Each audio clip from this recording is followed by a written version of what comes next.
የሲዳማ ብሔር ዘመን መለወጫ ፊቼ ጨምበላላ በዓል የአብሮነት የሰላምና የይቅርታ እሴቶች በዓለም አቀፍ ደረጃ እውቅናና ክብር የተሰጠው ታላቅ የአደባባይ በዓል ነው አሉ የኢፌድሪ ፌዴሬሽን ምክር ቤት አፈ ጉባኤ አቶ አገኘው ተሻገር።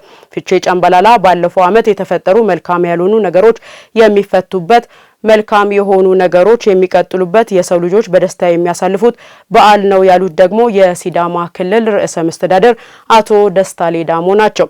በዓሉ የሲዳማ ብሔር ተወላጆችና የሌሎች ብሔር ብሔረሰቦች ተወካዮች በተገኙበት በሐዋሳ ከተማ ሶሬሳ ጉዱማሌ በድምቀት ተከብሯል። ታደለ ፎላ ያጠናቀረውን ዘገባ ሂሩት የምሩት አቀርበዋለች።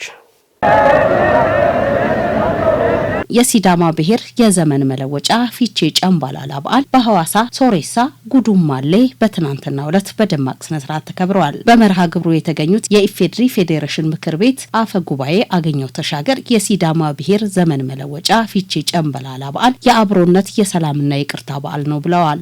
ፊቼ ጨምበላላ አብሮነትን፣ ሰላምን፣ ይቅርታን እያስተማረ የሲዳማ ብሔር ዘመን መለወጫ በዓል ሆኖ መከበር ከጀመረ ሺህ ዓመታት የተሻገረ በዩኔስኮ የማይዳሰስ ቅርስነት የተመዘገበ መዝገብ ላይ መስፈር የቻለ በዓለም አቀፍ ደረጃ እውቅናና ክብር የተሰጠው ታላቅ የአደባባይ የክዋኔ በዓል ነው። ጨምበላላ ለተፈጥሮ ጸጋዎች ትልቅ አክብሮት የሚሰጥበት ጥበብና እውቀት ከአባቶች ወደ ልጆች ለትውልድ ከትውልድ ወደ ትውልድ የሚሸጋገርበት ድንቅ ቅርስ ነው። የክልሉ ርዕሰ መስተዳድር አቶ ደስታ ሌዳሞ የሲዳማ ዘመን አቆጣጠር የጥንት የሲዳማ አባቶች እምቅ እውቀት የሚያሳይ መሆኑን ገልጸው የአሁኑ ትውልድም በምርምር የአባቶቹን ሀገር በቀል እውቀት ለማበልጸግ መስራት እንዳለበትም አሳስበዋል። ፊቼ ጨምበላላ በውስጡ ሰላምን የሚያጎለብቱ አብሮነትን የሚያጠነክሩና ከአምላክ ጋር የሚያስታርቁ እንዲሁም ትውልድ ነገን ተስፋ እንዲያይ የሚያነሳሱ እሴቶችን የያዘ መሆኑን ገልጸዋል። ፊቼ ጨምበላላ በዓል ብቻ አይደለም፣ በውስጡ ሰላምን የሚያጎለብቱ አብሮነትን የሚያጠናክሩ ከአምላኩ ጋር የሚያሳርቁ ትውልድ ነገን በተስፋ እንዲያይ ለስኬት እንዲተጋ የሚያነሳሱ በርካታ እሴቶችንም የያዘ ነው። የሲዳማ አባቶች፣ አያንቶች፣ ሞቶች ሕዝቡን ወክለው ይጾማሉ። በዓመቱ ለተፈጸሙ ስህተቶች ምህረት ከአምላካቸው ከመገኑ ይለምናሉ። እርቁ ከሰው ጋር ብቻ ሳይሆን ከአምላክም ጋር ይፈጸማል። በዓሉ በተባበሩት መንግስታት የሳይንስ የትምህርትና ባህል ድርጅት ዩኔስኮ የማይዳሰስ ቅርስ ሆኖ መመዝገቡ የሲዳማ ሕዝብ ባህላዊ ጥበብና እሴት እንዳይጠፋ የሚያደርግ ሕዝብ ስለመሆኑ አመላካች መሆኑን ባህልና ስፖርት ሚኒስትር ዴኤታ ወይዘሮ ነፊሳ አልማሃዲ አመልክተዋል። በዓሉ ከሀገር አልፎ በተባበሩት መንግስታት የትምህርት የሳይንስና ባህል ድርጅት ዩኔስኮ የማይዳሰስ ዓለም አቀፍ የሰው ልጆች ወካይ ቅርስ ሆኖ መመዝገቡ የሲዳማ ሕዝብ ባህላዊ ጥበብና እሴት የሰው ልጅ ሁሉ የጋራ ሀብት መሆኑ መቻሉን ያረጋገጠና የኩራታችን ምንጭ ከሆኑ ብርቅዬ ሀገራዊ እሴቶቻችን አንዱ ነው። ያሉንን ፈርጀ ብዙ የቱሪዝም ሀብቶችን በማስተዋወቅ ለሀገሪቱ የገቢ ምንጭ ለማድረግ እየተሰራ ነው ያሉት ደግሞ የኢፌድሪ ቱሪዝም ሚኒስትር ዴኤታ አቶ ስለሺ ግርማይ ናቸው። ዛሬ የምናከብረው የሲዳማ ዘመን መለወጫ በዓል በዓለም ወካይ የማይዳሰሱ ቅርስነት ከተመዘገቡት የሀገራችን ዕንቁዎች ውስጥ አንዱ ነው።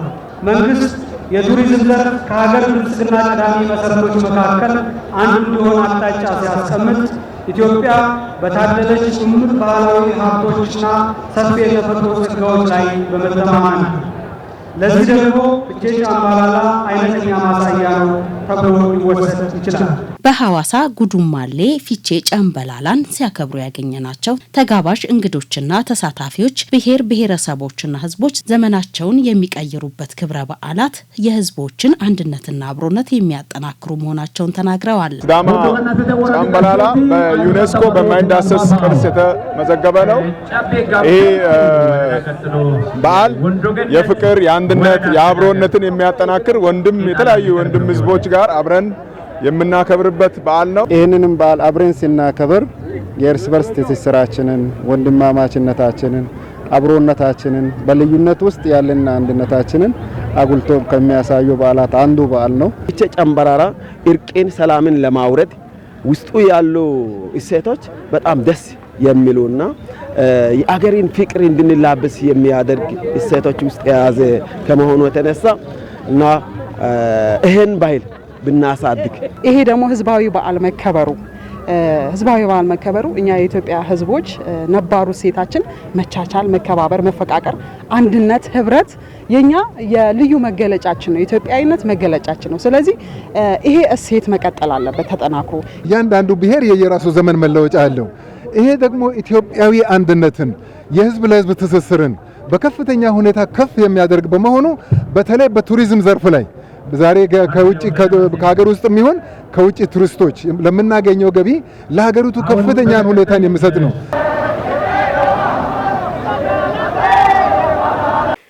የፖለቲካ ፓርቲዎች በፖሊሲ አማራጭ ዙሪያ ክርክር ማካሄዳቸው መራጮች የፓርቲዎችን አቋም በማወቅ በመረጃ የተደገፈ ውሳኔ በምርጫ እንዲወስኑ የሚያስችል መሆኑን የወላይታ ሶዶ ከተማ ነዋሪዎች ገለጹ።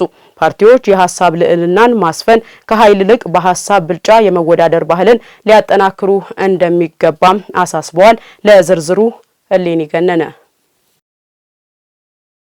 በመጪው ግንቦት ወር በሚካሄደው 7ኛው ጠቅላላ ምርጫ የሚወዳደሩ የፖለቲካ ፓርቲዎች የየራሳቸውን የፖሊሲ አማራጭ መራጭ ህዝብን ለማስገንዘብ ለኢትዮጵያ ህዝብ የተለያዩ የሚዲያ አማራጮችን በመጠቀም እያቀረቡ መሆናቸው ይታወቃል። የፖለቲካ ፓርቲዎቹ በፖሊሲ አማራጭ ዙሪያ ክርክር ማካሄዳቸው ምርጫው ፍትሐዊና ዲሞክራሲያዊ እንዲሆን የሚያበረክተው አስተዋጽኦ ከፍተኛ መሆኑን ያነጋገርናቸው የወላይታ ሶዶ ከተማ ነዋሪዎች ተናግረዋል። ክርክሩ በጣም አስተማሪ ነው። ማለት ተፎካካሪ ፓርቲዎች ከዚህ ቀደም በፊቱ ያው ተቃዋሚ ፓርቲ ሳይሆኑ በአንድ መድረክ ሁሉም የራሳቸውን ሀሳብ የሚያስተላልፉበት መድረክ ነበረና በጣም ለኔ አስተማሪ መድረክ ነው። ፖለቲካ ፓርቲዎች በሚዲያ የራሳቸውን ሀሳብ ሪዮት ዓለምና ቀጣይ ምርጫ ላይ ካሸነፉ ህዝብን ሊመሩ የሚችሉባቸው ሀሳቦች እያቀረቡ ናቸው። እንግዲህ ከሚዲያ ጀምሮ ሁሉም ፖለቲካ ፓርቲዎች የራሳቸውን ሀሳብ እንዲያቀርቡ እኩል እድል ተሰጥቷቸው ሀሳባቸውን ደቂቃቸውን ተጠቅመው በትክክል ለህዝቡ በሚደርስ መልኩ እያቀረቡ እንዳሉ እያየን ያለ ነው። እንደዚህ አይነት መድረኮች መዘጋጀታቸው የህዝብን ግንዛቤ ከማሳደግ አንጻር መራጮች የፓርቲያቸውን አቋም በማወቅና በመረጃ የተደገፈ የውሳኔ ምርጫ እንዲወስኑ እንደሚያስችልም ጠቅሰዋል። ተፎካካሪዎች ምክክር ጉባኤ ላይ ዲሞክራሲ ስርዓትን ለመገንባት ፍጹም ወደር የለው ተግባራትን እየፈጸመ መሆኑ ነው። ምክንያቱም የዚህ አይነት ተግባራት ሲከናወን ከዚህ በፊት አልነበረም። በኢህአዴግ ደርግ ዘመን አይተናል፣ ኢህአዴግ ዘመነ መንግስትም አይተናል። ነገር ግን እያንዳንዱ ፓርቲ የራሱን ዲሞክራሲያዊ ስርዓት ግንባታ መሬት ላይ ያለው ተጨባጮችን ለሁሉም ኢትዮጵያን ብቻም አይደለም ከባህር ማዶ ላሉትም በመግለጻቸው እጅግ በጣም በግሌ ተመችቶኛል የሚል ሀሳብ ነው ያለኝ። ለህዝብ ጥሩ የሚያስብ አጠቃላይ ደግሞ በተለይም እንደ ሀገር የተጀመሩ ሪፎርሞች አሉ። በኢኮኖሚ የተጀመሩ ሪፎርሞች አሉ። በማህበራዊ ዘርፍ የተጀመሩ ሪፎርሞች አሉ። በፖለቲካው የተጀመሩ ሪፎርሞች ስላሉ ይሄንን በተገቢው ፖለቲካ ፓርቲዎች የራሳቸውን አላማ የራሳቸውን ሪዮት እያቀረቡ ስላሉ እንግዲህ እየቀረበ ያለው ነገር ጥሩ እንደሆነ አይቻለሁ። የሀሳብ ልዕልናን ማስፈን ከኃይል ይልቅ በሀሳብ ብልጫ የመወዳደር ባህልን የሚያጠነክራል ሲሉም ገልጸዋል። ሰላማዊና ዲሞክራሲያዊ ፍትሃዊ ምርጫን ለማከናወን እያንዳንዱ ተፎካካሪ ፓርቲ የራሱን ተግባር ከመፈጸም ባለፈ ህገወጥ ተግባራዊ መፈጸም የለበትም የሚል ሀሳብ ነው አለኝ። ምክንያቱም ገዢ ፓርቲ በትክክል እያከናወነ ነው ያለው። የራሱንም ጭምር ለህዝቡ መግለጽ መቻል አለበት። ምርጫው በነጻነት ህዝቡ እንዲመርጥ እንዲመዘገብ ከማድረግ ባለፈ የሚመረጡን ዘመቻ ጊዜው ሳይደርስ ከወዲሁ መቀስቀስ መቻል የለበትም የሚል ሀሳብ ነው ያለኝ። መንግስት ያስቀመጠው አቅጣጫ ነው፣ ህጋዊ መፍት ነው። ስለዚህ ተፎካካሪ ደግሞ መኖሩ ጥሩ ነው። ሁሉም ሰው ለፊት ነው፣ ለእኩልነት ነው። ስለዚህ ያለውን ከዚህም ጉድለት ያለውን የኛውን ደግሞ መጪ መንግስትም ሌላ ተፎካካሪም ተወዳድረው ቢያሸንፍም ህግ አካል እኩል ዳኝነት እንዲሰጥ ተፎካካሪ ሊኖር ይችላል።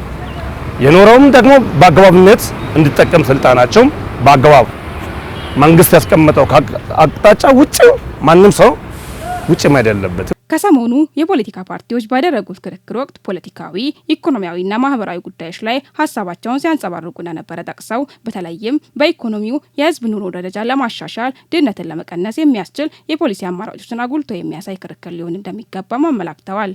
ኢኮኖሚያዊ ላይ በደንብ ፎከስ ተደርጎ ቢሰራ እንደኔ የተሻለ ነው። ምክንያቱም ሀገራችን ያለችበት ሁኔታ ይታወቃል። ከዛ ነገር ለመውጣት የዜጎቻችን አኗኗር እኩል አይደለም። ከድህነት ለመውጣት ሁሉም ዜጋ ቢያንስ ከተረጂነት ቢወጡ ወደ ምርታማነት ብንገባና ኢኮኖሚያችንን ብናሻሽል መሰራት ያለበት በኢኮኖሚ ዘርፍ ላይ የተጋነነው የናረውን የዚህ የኑሮ ውድነትን መንግስት በመቆጣጠር ችግሮቹን የህዝብን የገጠርና ከተማ ላይ ያለው አጠቃላይ የኢትዮጵያን ህዝብ መፍታት አለበት የሚል እምነት ነው ያለኝ። አንደኛ እሱ ነው። ሁለተኛው ማህበራዊ መሰረት እስካለው ድረስ ማህበራዊ ጉዳዮችም ላይ መንግስት እያንዳንዱ አካባቢ ታች በማድረግ የመልካም አስተያየት ችግሮችን መፍታት መቻል አለበት። ልማት ጥያቄዎች አሉ። የመልካም አስተያየት ችግሮች በተለያዩ ቦታዎች ላይ የሚከሰቱ የተነሱ ሀሳቦችን ያንን ፎከስ በማድረግ ትኩረት በመስጠት መስራት አለበት የሚል ሀሳብ ነው ያለኝ በግሌ። ፍትሃዊ፣ ሰላማዊና ዲሞክራሲያዊ ምርጫ ለማካሄድ እያንዳንዳቸው የፖለቲካ ፓርቲዎች የምርጫ ስነ ምግባርን በተላበሰ አኳኋን ቅስቀሳቸውን ማካሄድ፣ አካታችነትን ማረጋገጥ እንዲሁም ሁሉም የማህበረሰብ ክፍሎች በሰላም ድምጻቸውን እንዲሰጡ ማድረግ እንዳለባቸው አሳስበዋል። ዳሽን ባንክ የወላይታ ሶዶ ዲስትሪክት የእስልምና እምነት ተከታይ ደንበኞቹ ጋር ያለውን ቤተሰባዊነት ለማጠናከር የረመዳን ጾም ኢፍጣር መርሃ ግብር ማካሄዱን አስታወቀ። ባንኩ የእስልምና እምነት ተከታዮች የኢፍጣር መርሃ ግብር ማካሄዱ ለደንበኞቹ የሚሰጠውን ክብር የሚያሳይ መሆኑን የእምነቱ ተከታዮች ገልጸዋል። ለሰይፉ ሳሙኤል ዘገባ ነህሚያ ገነቱ። አላሁ አክበር አላሁ አክበር። ዳሽን ባንክ የወላይታ ሶዶ ዲስትሪክት የዘንድሮ ረመዳን ጾም ምክንያት በማድረግ የእምነቱ ተከታይ የባንኩ ደንበኞችን በመጋበዝ የኢፍጣር መርሃ ግብር አካሂዷል። በመርሃ ግብሩ ላይ የተገኙ የእስልምና እምነት ተከታይ የዳሽን ባንክ ደንበኞች ባንኩ ያደረገው በጎ ስራ ከደንበኝነት ባሻገር ቤተሰባዊነትን አጉልቶ የሚያሳይ ነው ሲሉ ተናግረዋል። ዳሽን ባንክ አንጋፋና ስመጥሩ ባንክ ነው። በጣም የሚገርመኝ ነገር ደግሞ ሌሎቹ አዲስ አበባ አካባቢ ነው የሚረባረቡት እንጂ እንደዚህ በክፍለ ሀገር ደረጃ እንደዚህ አይነት ዝግጅት በክልል ደረጃ የመጀመሪያው በዚህ ክልል የመጀመሪያው ነው ብዬ ነው ማምነው እና ለዳሽን ባንክን እጅግ በሙስሊሙ ህብረተሰቦኜ በጣም ነው ማመሰግነው። ከባንክነት ባለፈም ቤተሰባዊ ሆነን ያሉ ነገሮችን አብረን ተጋግረን እየሰራን ያለንበት ሁኔታ ነው ያለው። በአሁኑ ሰዓት ዳሽን ባንክ ቤተሰብ ነን ሁላችንም። ሶዶ ከተማ ላይ ያሉ አብዛኛው ማህበረሰብ ሙስሊሙ ማህበረሰብ ጠርቶ እንደዚህ አፍጣር ፕሮግራም ሰፋ ባለ መልኩ በዚህ በኃይሌ ሆቴል አዘጋጅቶ የጠራውን ለመታደም ነው የመጣ ነው። እናም ከዳሽን ባንክ ጋር አሁንም ወደፊትም አብረን እንሰራለን ነው የምንለው። በዚህ የመጨረሻው 10 ቀናት ይህንን በማዘጋጀቱ በጣም ሙስሊሙን ህብረተሰብ ምን ያህል እንዳከበረና ሙስሊሙን ማህበረሰብ ምን ያህል ለማዘዝ እንደተነሳ ይህ በቂ ማረጋገጫ ነው። ዳሽን ባንክ መጀመሪያም ፈርቀዳጅው መጀመሪያም በአገሪቱ የታወቀ ነው። አሁንም ያው ይህንን አጠናክሮ መቀጠል አለበት። ባንኩ በየዓመቱ በእንዲህ ሁኔታ ከደንበኞቹ ጎን ከመቆም ባለፈ ለእምነቱ ተከታዮች ከወለድ ነፃ የባንክ አገልግሎት መስጠት መቻሉ የሚበረታታ ነው ብለዋል። ይህ የሚያበረታታ ነው። ደግሞ ለየት የሚያደርገው ነገር እስካሁን ድረስ እስላማዊ ባንክ ብዙ ባንኮች እዚህ አሉ፣ 20-30 ባንኮች አሉ። እስላማዊ ባንክ እዚህ የለም። ግን ይህን እስላማዊ ባንክ አድርጎ እስላሙን ክፍል እንደዚህ አሰባስቦ በእንደዚህ አይነት ስላደረጉ አሁንም በድጋሜ እጅግ በጣም አመሰግናቸዋለሁ። ዳሽን ባንክ እንግዲህ ለየት የሚያደርገው ነገር ያው በወላይታ ሶዶ ላይ ከወለድ ነፃ ብራንቾችን ከፍቶ በጣም እጅግ በጣም ዘመናዊና ላቅ ያሉ አገልግሎቶችን እየሰጠን ፈጣን አስተማማኝ አገልግሎቶችን እየሰጠን ያለ ባንክ ነው። ዳሽን ባንክ አስቦ የሙስሊሙን ማህበረሰብ የልብ ትርታ በማዳመጥ በመጀመሪያ ፈርቀዳጅ የሆነ እስላሚክ ባንክ ከፍተዋል። በወላይታ ምድር ለመጀመሪያ ጊዜ ልክ የመንግስትን ተልዕኮ ተከትሎ መንግስት በፈቀደው መሰረት ከፍተዋል። በዛም በጣም እናመሰግናለን። ሙስሊሙ ማህበረሰብ በባንክ እስላሚክ ባንክ ባለሙሉ ምክንያት ስለማይፈቀድ ብዙ ነገሮችን ከባንክ ሪቆ የነበረውን ከፍተኛ አስተዋጽኦ አድርጓል። በዳሽን ባንክ የወላይታ ሶዶ ዲስትሪክት ቢዝነስ ዳይሬክተር አቶ ተስፋ አለም መንግስቴ እንደገለጹት በረመዳን ጾም ላይ ለሚገኙ ደንበኞች የኢፍጣር መርሃ ግብር ማዘጋጀቱ ቤተሰባዊነትን ለማጠናከር መሆኑን ገልጸዋል። ይሄ ረመዳን ወር እንግዲህ እንደሚታወቀው የተቀደሰ ወር ነው።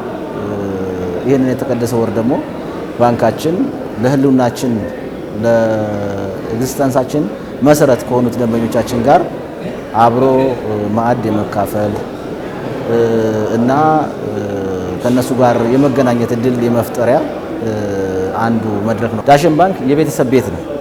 የቤተሰብ ቤት ነው ማለት ደንበኞቻችን ቤተሰቦቻችን ናቸው። ስታፉ ቤተሰብ ነው። ተግባብቶ ተፋቅሮ አንድ ሆኖ ነው የሚሰራው። ባንኩ አንድ እርምጃ በመቅደም ለእስልምና እምነት ተከታዮችና ለሌሎች የሚፈልጉትን ከወለድ ነጻ ባንክ አገልግሎት እንዲያገኙ ማድረግ ለደንበኞች እርካታ ቅድሚያ የመስጠት መሪ ነው ያሉት ደግሞ በዳሽን ባንክ የወላይታ ሶዶ ዲስትሪክት ከወለድ ነጻ ባንክ አገልግሎት ኃላፊ አቶ ንጉሰ ኮርመጣ ናቸው። ከሁሉም ባንክ ቀድሞ የከወለድ ነጻ የባንክ አገልግሎት ቅርንጫፍ የከፈተው ዳሽን ባንክ ነው።